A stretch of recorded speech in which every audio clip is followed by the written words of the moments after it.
ನೀವು ವಾಟ್ಸಪ್ಪಲ್ಲಿ ಬಂದಿರೋ ಮೆಸೇಜ್ ಓದಿದ್ರೂ ಕೂಡ ನಿಮಗೆ ಯಾರು ಮೆಸೇಜ್ ಸೆಂಡ್ ಮಾಡಿರ್ತಾರಲ್ವಾ ಅವರಿಗೆ ಬ್ಲೂ ಟಿಕ್ ಕಾಣಿಸ್ಬಾರ್ದಾ? ಹಾಗಾದರೆ ನೀವು ಈ ಥರ ಮಾಡಿ.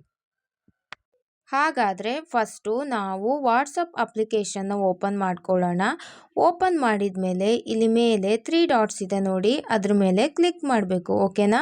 ಕ್ಲಿಕ್ ಮಾಡಿದ ಮೇಲೆ ಇಲ್ಲಿ ಒಂದು ಸೆಟ್ಟಿಂಗ್ಸ್ ಅನ್ನೋ ಒಂದು ಆಪ್ಷನ್ ಇದೆ ನೋಡಿ, ಅದ್ರ ಮೇಲೆ ಕ್ಲಿಕ್ ಮಾಡಬೇಕು. ಓಕೆನಾ?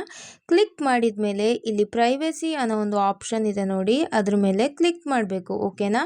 ಕ್ಲಿಕ್ ಮಾಡಿದ ಮೇಲೆ ಇಲ್ಲಿ ಕೆಳಗಡೆ ರೀಡ್ ರೆಸಿಪ್ಟ್ ಅನ್ನೋ ಒಂದು ಆಪ್ಷನ್ ಇದೆ ನೋಡಿ, ಅದನ್ನ ಬಂದ್ಬಿಟ್ಟು ನಾವು ಆಫ್ ಮಾಡಬೇಕು. ಆಫ್ ಮಾಡಿದರೆ ನಿಮಗೆ ಯಾರು ಮೆಸೇಜ್ ಮಾಡಿದ್ರೂ ನೀವು ನೋಡಿದ್ದೀರಾ ಅಂತ ಸೆಂಡ್ ಮಾಡಿರ್ತಾರಲ್ಲ ಮೆಸೇಜ್, ಅವರಿಗೆ ಗೊತ್ತಾಗಲ್ಲ. ಗಾಯ್ಸ್, ಇದನ್ನ ಇವತ್ತೇ ಟ್ರೈ ಮಾಡಿ ನೋಡಿ.